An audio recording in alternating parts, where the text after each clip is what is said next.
Delighted once again to be joined by Tony Gale. He's here every week, we're stuck with him.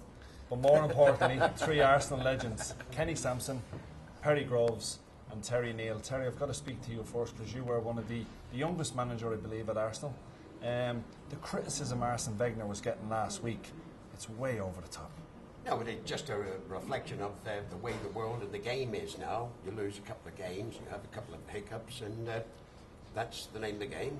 As Tony Adams is finding out, and he's hardly, a fortnight into his reign at Pompey, but that's the world we live in, and we get on with it. I'm sure Arsene Wenger is not losing too much sleep over it.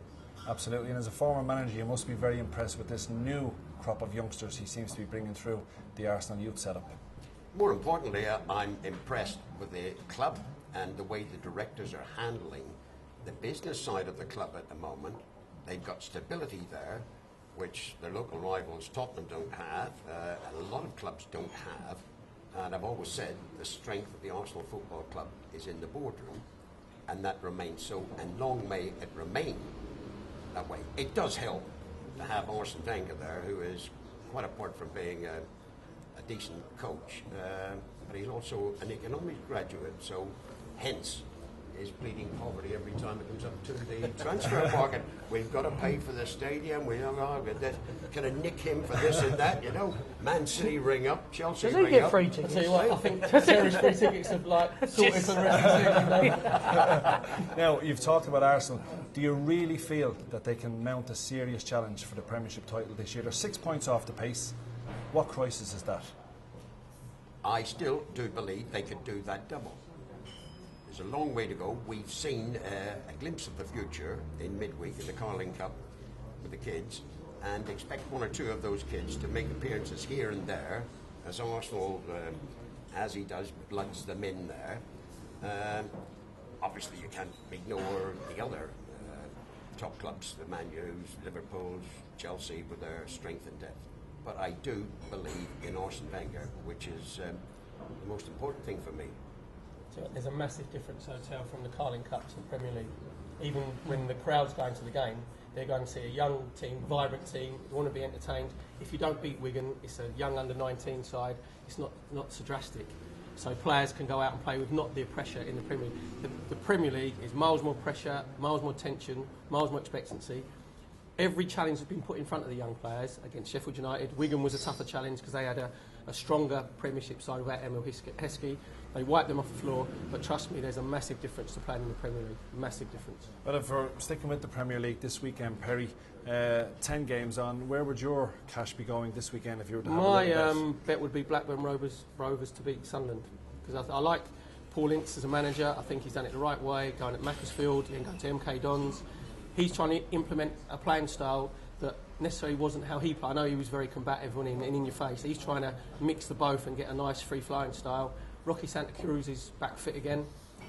Sunderland are struggling, a couple of defeats, obviously. It was a bad defeat from against Portsmouth at the weekend because they were the better, so they could have been 2 or 3 up at half-time. And when you lose games like that, your confidence can just start to ebb away a bit. Sunderland got Kelvin Jones fit again. his name should be CC offside. He was offside about 20 times on Saturday. So I think he plays the roulette game sort of thing. But no, I fancy Blackburn to beat. Yeah, I mean, they had a good win in the Carling Cup up at the Stadium of Light. 11-10 is the price for Blackburn for the home win. Kenny, most capped England full back. I'd like to just ask you briefly about England. How do you see it developing under Capello?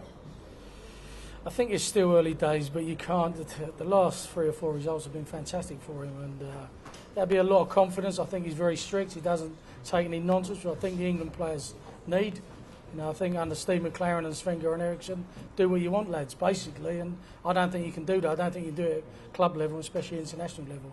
They need to be told where they're going right and wrong. I think England will do very well under him. I do. Yeah. Can they make that next step and actually win a World Cup?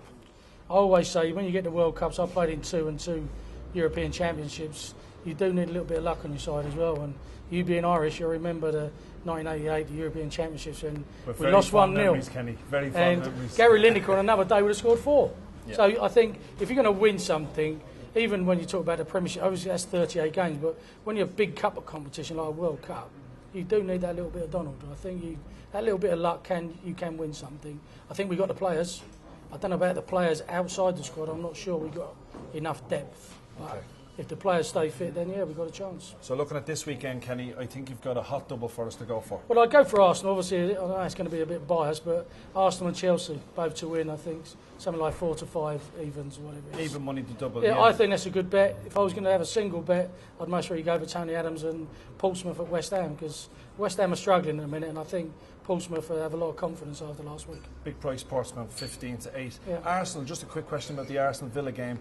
Villa went there last year, frustrated the Gunners. A late equaliser, I think it was, by Van Persie actually got them a point. You don't see that happening again. I don't think so. I think Villa like to play football, and I don't think they'll be able to stop Arsenal playing football. I don't think they'll try and close them down and stuff like that. And I just think Arsenal will be too good for them. I think after the Man United game, I was there. They were fantastic, Arsenal. They could have lost actually on chances, but Arsenal, that would give them a lot of confidence, and I can't see Aston Villa getting a point.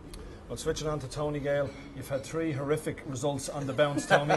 I believe you're going to go for a big price. He's still got a job. I think you're going to go for a big price double this weekend. Don't forget the so 2 who's it that I going to won be? before, Leon, at decent odds, so I could This be is your last week. just still ahead of the game, right? Well, I So wouldn't say that now, but To yeah. get miles ahead of the game, I'm going to have a big double. I'm going to have Man City to beat Hull, at Hull, obviously, and I'm going to go against Ken, Tony Adams. I think West Ham will beat Portsmouth at Upton Park, and that'll be a huge double, and I'll be sorted for the rest of the season. Well, both teams are 7 to 5 on their own, so that'll probably work out a little bit over 5 to 1 for the double. So a big price. Why do you think Man City are going to go to Hull? Hull were very unlucky last weekend. Yuri Jaskalainen was man of the match, pulled off fantastic saves. City are struggling, aren't they? City are struggling. Jaskalainen wouldn't have done. And it's not Yuri, it's Yussi. You see. Well, anyway, why do you thinking of think? Geller, Why do you aren't think you? City are going to go and beat Hull at Hull? Because I think City are due a result, and I think that Hull will go at City, naturally at home, and Man City with their players, I know that they can be a little bit of a weakness with the flair players that they got, but I just think that they can pick Hull off.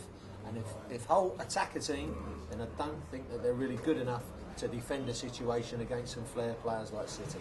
Okay, and we're just going to finally, with you, Terry, you're the ex-manager. You're the one who's had to really earn your money. You nearly said expert there. But we will find out. Well, you are an expert as well, Terry, so where would your cash be going on the Premier League this I'm weekend? going to go for Hull because I don't think they will go gung-ho against Man City. I think they've got enough, Bryony's got enough nous there not to lay themselves open to the counter-attacking ability of Man City. So I've got to go for my old club, Hull, there. I think they'll dig in, they'll be very practical, as they've been so far this season. That's why they had that exceptional start. They're intelligent up there. He's got the players to do that. And I'm going to make this young man quite happy as well. And go again, Kenny, I think West Ham are due for a result as well, because there still seems to be a little bit of unrest and a few ripples in the Portsmouth camp since the departure of Harry. Tony hasn't quite stabilised. John brought Metgood in now, living lab, but that will take a while for his influence possibly to tell. And I think West Ham are in dire need of a result, and I think they will get it against Portsmouth this weekend. I would like to thank Terry, Perry, Kenny and Tony for the help this week. Cheers, Leon.